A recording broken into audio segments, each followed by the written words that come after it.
As far as I'm concerned, as long as that same respect and recognition is not shown toward every one of our people in this country, it doesn't exist for me. And during the few moments that we have left, we want to have just an off-the-cuff chat between you and me. Us. We want to talk right down to earth in a language that everybody here can easily understand.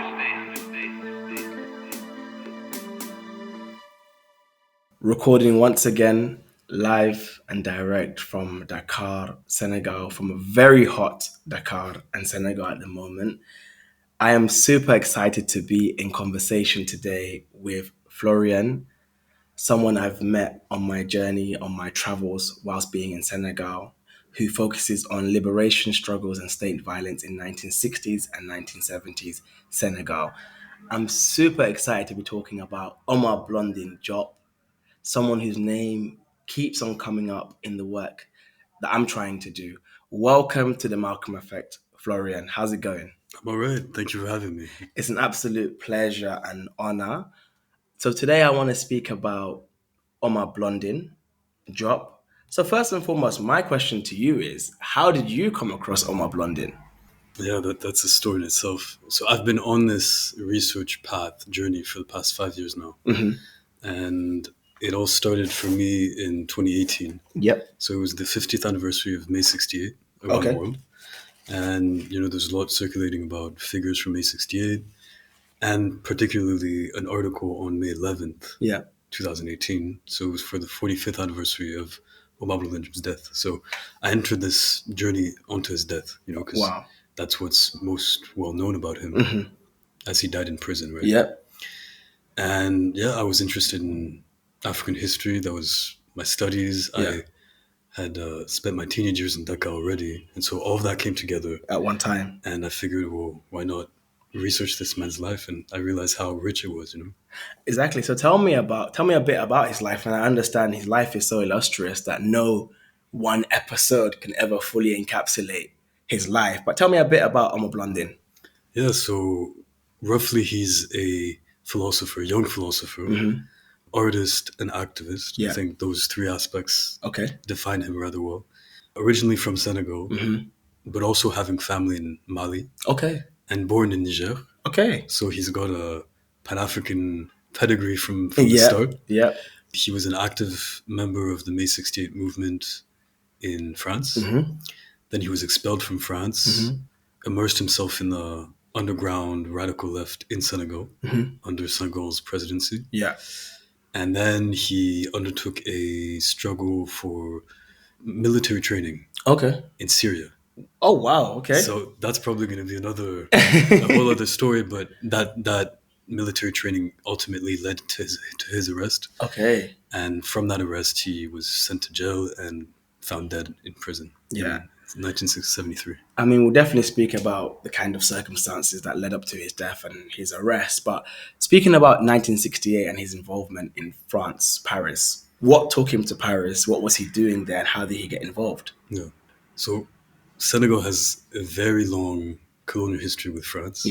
And, the first French settlements date back from the 1600s. Wow. So come mid-20th century, there's over, 3 centuries of French presence. So the interactions and the circulations between Senegalese from Senegal to France, vice versa, were very frequent at the time. So what happened is that Omar Blondin Diop's father was a doctor. And he wanted to pursue his studies or to complete his studies with a PhD in France just after independence. So at that time, he moved to France with his family. And so Blondin Diop, who had spent his childhood in between Niger and Senegal, then, as a young teenager, moved to France. And so that's the context after having spent almost 10 years in France that May 68 arose, and he was in between both worlds, between West Africa and France. So that leads me on nicely to then what led him to his own radicalization? Like, why did he deem it necessary to be involved in 1968 uprisings? Like, what radicalized Omar Blondin Diop? Well, there's several stages, but for sure, the mid 1960s is really important starting point, at least like in the European left, right? with the whole debates around the USSR, Yeah. the new left as well from the States, Mm-hmm. the Cultural Revolution in China in 66. Yeah. And so student mobilization is, powering through in 66, 67. You've got lots of different branches that stem from, the communist students, but then you've got some who are pro Soviet Union, Yeah. others who are pro Italy, others who are pro China's Mao, Yeah. or Mao's China rather. And so that's like a, very intense moment of politicization. Right? Yeah. And May 68 arose not out of nowhere because there was the consequences of the Algerian War for Independence, which were still very present in 1960 France. There was conservative society that felt like it had a stronghold over the youth, and De Gaulle's regime that was nearing its 10-year anniversary. And yeah, one thing, event led to another. There was the Nanterre movement of 2020 Second March movement, Yeah. which Blondin Diop was part of. Mm-hmm. And all of these connections led to the explosion of early May 68 and throughout that month. Yeah. So basically, Paris, France were like a melting pot of radicality in which all these different factions and groups were kind of converging in one space, dealing with issues of colonialism and what does decolonization mean for those who were ex-colonized or previously colonized peoples. And that's what you say. Would you say Omar Blondin finds himself in that kind of milieu then?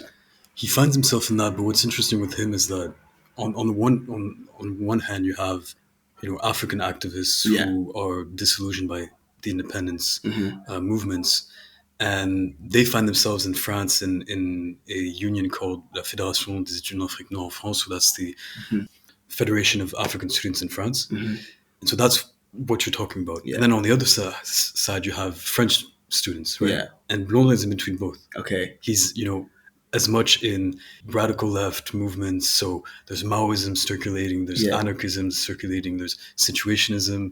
Yeah. And also he's looking towards, African liberation struggles through this federation and also a Senegalese federation that's associated to it.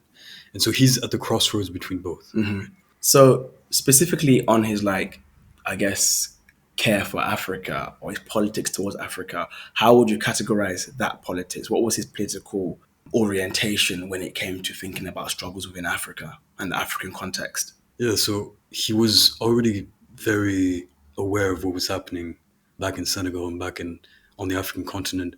He was at the time very much in between Paris and London, right? So he had met South African liberation freedom fighters in London. Yeah.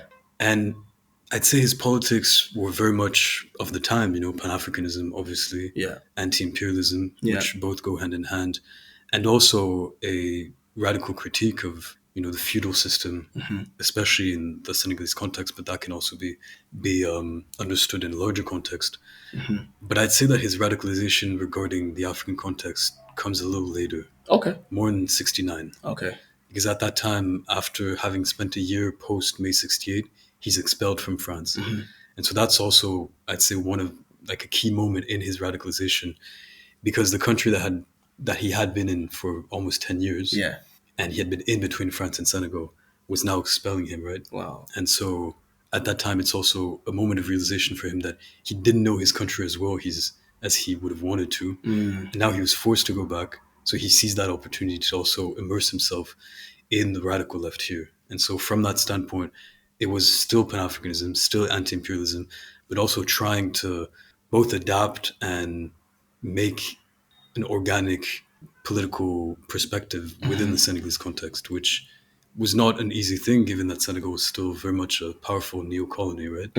France's stronghold over Senegal in the 60s was enormous. The university was totally French. The economy was still largely controlled by French corporations. The CFA franc, which is still in action today, was very much as well at the time. So, Senegal was probably one of the most prominent French neo-colonies in the 60s. And so there was that whole movement that he tended towards here coming back. So speaking about, I think it's very important to say his age at this point. How old was he when he came back to Senegal? He was 23. And I think that's important because when we're speaking about radicals, we forget, maybe not always, but we are perhaps led to believe that maybe they're older in age. But I think someone like Blondin, you know, he was a student, he was young, and he has such a past of organizing, and then comes back at the age of 23 to Senegal. So paint me the picture of what he comes back to in Senegal briefly. I know Senghor's in power. Yeah. What's happening? Yeah, so Senghor's in power. So Senghor, you know, hailed as the great poet humanist. Honestly, everyone who listens to this podcast or sees my posts on social media will know how much smoke I have for Leopold Senghor. I cannot stand him. But anyway, sorry, I digress. Right. So, well, that's a picture of him. I think that says enough. But yeah, so as I was saying, you know, Senegal was most likely, with Ivory Coast, you know, the most prominent new colony France had still a stronghold over. So it was a context of crisis. At the time, you know, agriculture was not going well at all. Right now, in the summer of 2023, we're not seeing much rain. And at the time, it was years and years of drought. Wow. So yeah, the countryside was really devastated by that, and workers in the countryside were really struggling at that point. You had 68, a year previous to Blondin's return, which, you know, had also been very active at the Dakar University here. Yeah. And just generally a disillusionment toward independence. You know, Mali's president had been deposed shortly, you know, a year before in 68. Kwame Nkrumah was also deposed a few years previous. And so it was this sentiment that the Pan-Africanist ideal was slowly turning on its head. And more conservative, more reactionary governments were really imposing themselves on the long run. So that's the general context that Blondin set himself in. In terms of national politics, Senegal's rule was a one-party rule. And so opposition parties, student organizations, trade unions were all dissolved and just blatantly illegal. Wow. And so... The great humanist. Right. And so political mobilization was only possible underground. Clandestine movements. So that's the context he set himself in. There was a growing Maoist movement here. So he had drawn from Maoism, which also recalls his participation in Godard's La Chinoise movie in 67. But that's probably a side conversation. But yeah, Blondin was both into Maoism, but very quickly realized some of the smoke that it had as well, and could not fathom with the idea that anyone could just recite quotes and that would be their political philosophy, right? And let's say that that's the form that it took here among some of the Maoists. But he was also interested in situationism, anarchism, all that. And so he inserted himself in the radical left, contributed to the creation of the Senegalese Marxist-Leninist Youth, which was an underground political movement, which then several years later led to a rather widespread Maoist movement. Oh, wow. And he was in and out of political formal activism. He was also very much interested in the junction between politics and art, you know. So he spent a lot of time with, you know, radical artists, painters, musicians. And what he'd do is he'd bind both, right? So he'd go to the university to lectures, and he would have one of his friends who played saxophone. And so at the end or in the middle of a lecture, he'd just start, you know, screaming and saying, you know, get away from these bourgeois structures. You know, the education that your parents have given you is totally backward. And, you know, let's just free ourselves from all of this, all of these chains, right? And at that point, his saxophonist friend would play the saxophone, and like half of the audience would leave with them. Amazing. And leave the lecture hall. So amazing. So so clearly he has a deep appreciation for the arts. So talk about La Chinoise. Listeners, that is a film I really like. Talk to me about it. How did he end up in La Chinoise? Yeah, so if we go back a few years now, in 66, 67, Blondin is very much integrated in the Parisian intellectual scene, artistic scene, and he's very much appreciated. You know, he's one of the only, if not the only, Black intellectuals at that point. And he meets through one of his common friends. His best friend at the time was Antoine Gallimard, who is the grandson of the founder of the Édition Gallimard, which is one of the biggest publishing houses in France. So through him, he met a lot of philosophers, writers, intellectuals, and he introduced him to.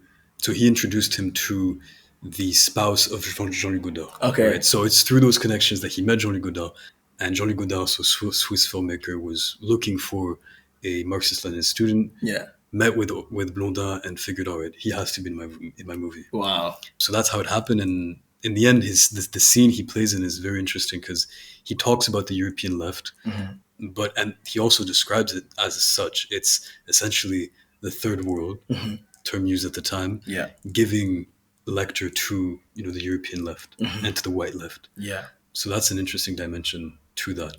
And a year later, after La Chinoise, he went to London in the summer of '68 and joined Godard on the set of his movie 1+1, also renamed a little later Sympathy for the Devil, Okay. which is a junction between scenes of the Rolling Stones recording their album Yeah. and members of the British Black Panther movement Wow. in a trench yard, reading radical texts from Amiri Baraka and Eldridge Cleaver. Wow. Yeah.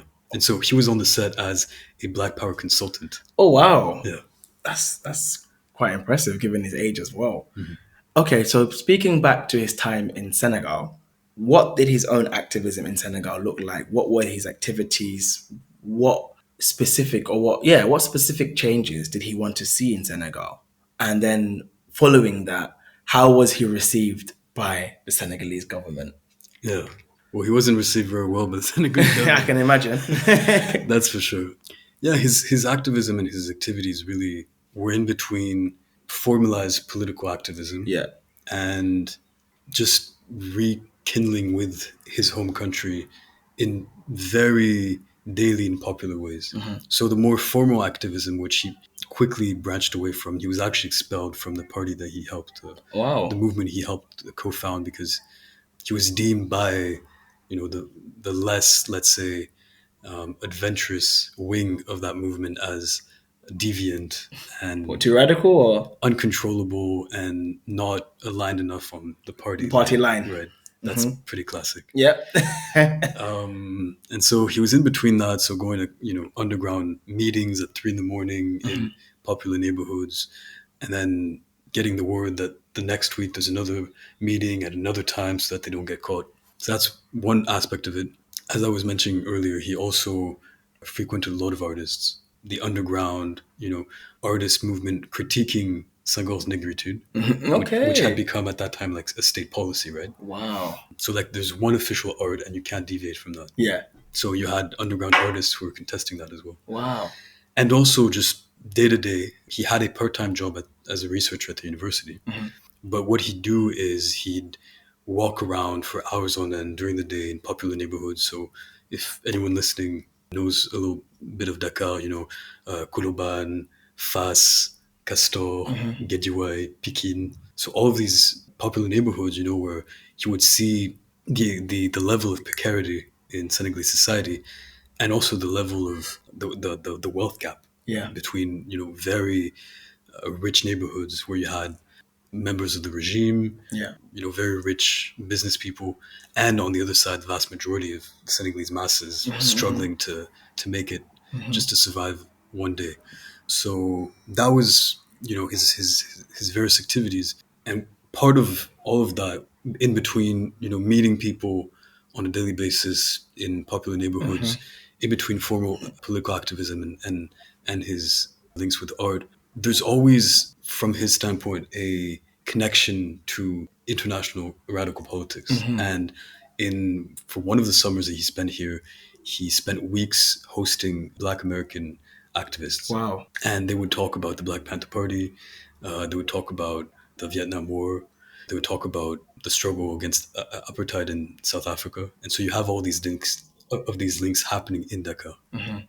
That's so super interesting, considering oftentimes, again, as said on this podcast, unfortunately, when we think about our contemporary age between, let's say, a newer generation of people who are concerned with the struggle for Black liberation, all too often the connections between the continent and the international sphere are not known. So my uncle said previously on this podcast, he was very much aware of what's happening in the US, and you're saying as well, that US activists came to Senegal.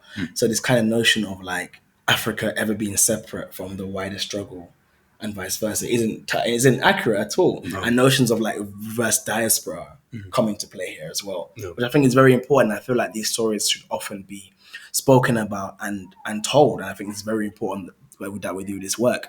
So I remember when we first met, we spoke about, if I remember correctly, there was an attack on the French Cultural Center. No. Was Blondin involved in that? Or So he was not directly involved. Okay. But let's say that the seeds he sowed bloomed. Right? Okay. Because that year after being expelled from France, he was very active, but he was also very active alongside his younger brothers. And it's his younger brothers that led the attack. Oh wow. So what happened is that there was, for months and months, a conversation between Senghor, Senegalese head of state, and Pompidou, Georges Pompidou, the French head of state.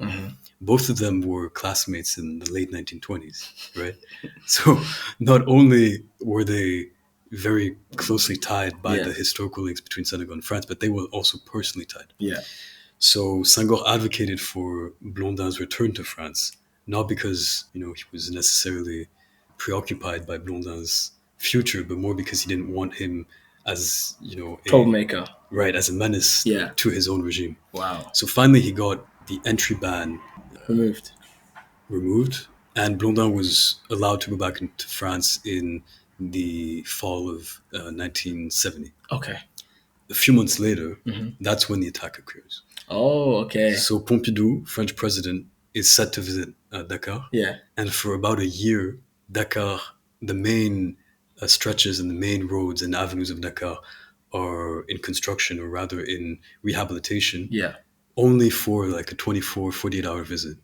While all the popular neighborhoods, all the slums were obviously completely invisibilized, but also what Senghor would do quite often before these grand international meetings is they'd have what they call campagne de déguerpissement. So that means they'd whole stretches of tens of people or hundreds of people, notably, street vendors, they would take them and forcibly remove them from that area and send them like 10, 15 kilometers away, so that, international partners, quote unquote, wouldn't see them as they come from the airport.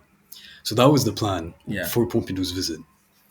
A few weeks before the visit, a group of about 15 young radical activists, inspired by the Black Panther Party, and more generally Black Power in the States, and as well the Uruguayan movement of the Tupamaros, set fire to the French Cultural Center as a symbol of neocolonialism. Amazing. And also an annex of the Ministry of Public Work, of Infrastructure. Yeah. The Ministry of Infrastructure.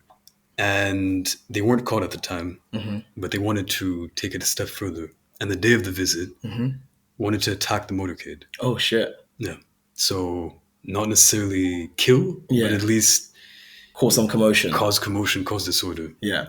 After the fact, having spoken to a few of those who were part of the attack, they said it was unconscious because police probably would have just killed anyone on site, obviously, shoot on site. But anyway, that was what happened. So they got caught, and among the members that got caught were two of Blondin's brothers. Wow.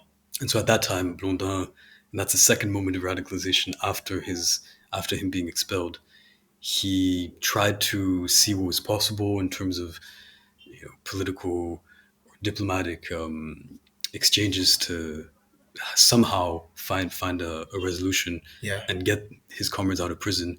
So he met with Samir Armin in Paris. He met with Aimé Césaire in Paris, trying to have them as like advocates towards Senghor. Wow. Right? And to no avail. Yeah. Samir Armin suggested that they build the political means for their action. And Aimé Césaire said that he couldn't, especially publicly, disavow his brother Sédar. Senghor. Yeah. Oh. And so he'd send him a message personally and try to mediate, right? So after realizing that the more moderate ways of advocating for the comrades' release was to no avail, that's when they said, all right, we'll just do it ourselves. Wow. And that meant finding a way of getting military trained and releasing the comrades themselves. And so that led them through a few contacts within the Palestinian Liberation Movement to Syria. Okay. So they went to Syria in a training camp of the Fatah, where they met Palestinian freedom fighters and Eritrean freedom fighters as well. And so they military trained. They were in the desert, a few kilometers from Damascus. And so after a few months training, they headed to Algeria. Wow. Where you had the international chapter of the Black Panther Party, led at the time by Eldridge Cleaver. Yeah.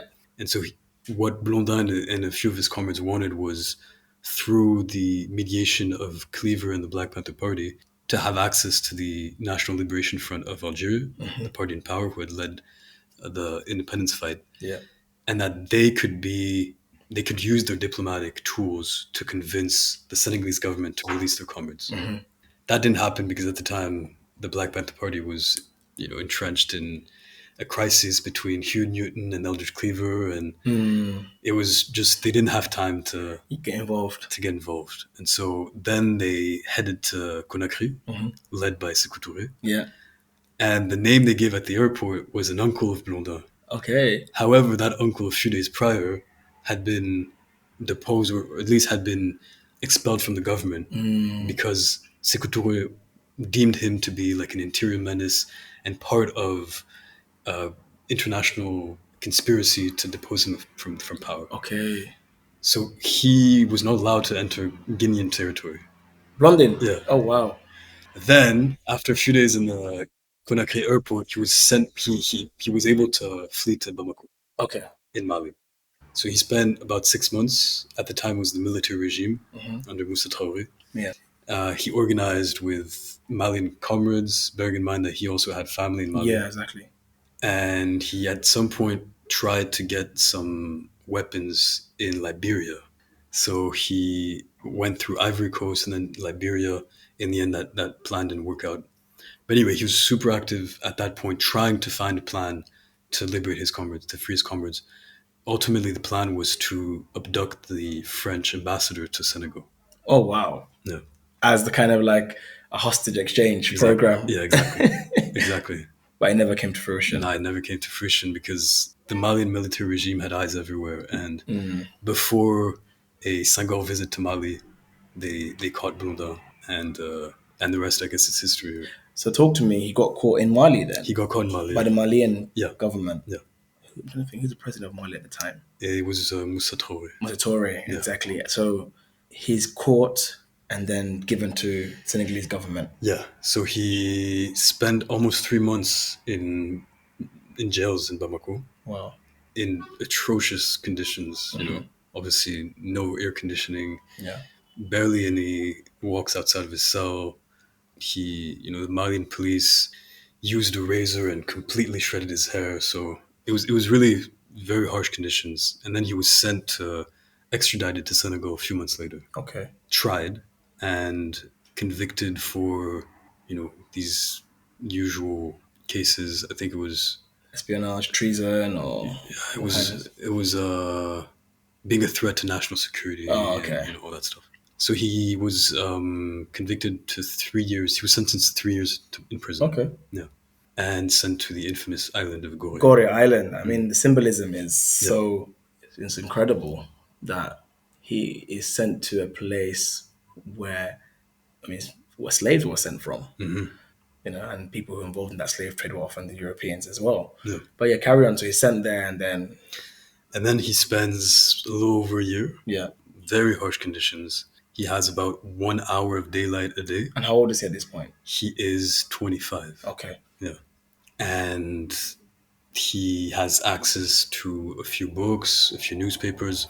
But it's very, very difficult for him because he's a social being, right? Yeah. He needs to be interacting with people.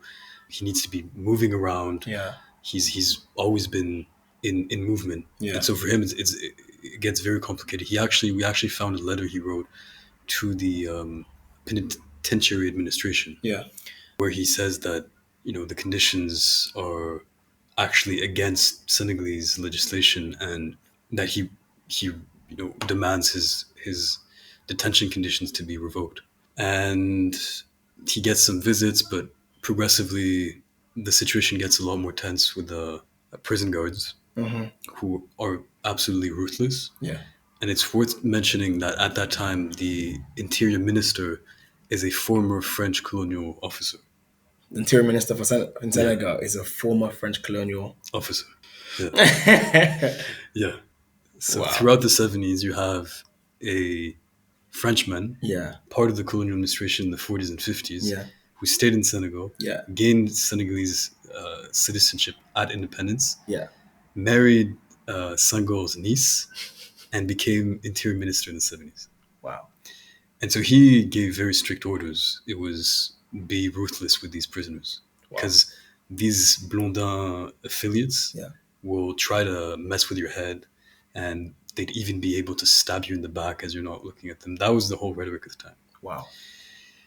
And eventually you got fights between Blondin and the prison guards, and this interior minister, who's called Jean Collin, visits the prison in late April. There's a clash between Blondin and him. Wow. And what most likely happened is that Blondin was beaten very harshly, and over the next few weeks his state declined and progressively succumbed to his injuries, and then was found dead in his prison cell. And then the death was covered up as a supposed suicide. Wow, that's the official story, but no one really buys it anyway. No. Wow. Well, no, thank you for that introduction to Blondin, and I hope that has inspired the listeners as it has inspired me and inculcated me with a love of Blondin and further re-entrenched my hatred of Senghor. Thank you so much. It's been great. Thank you. Till next time. Thanks.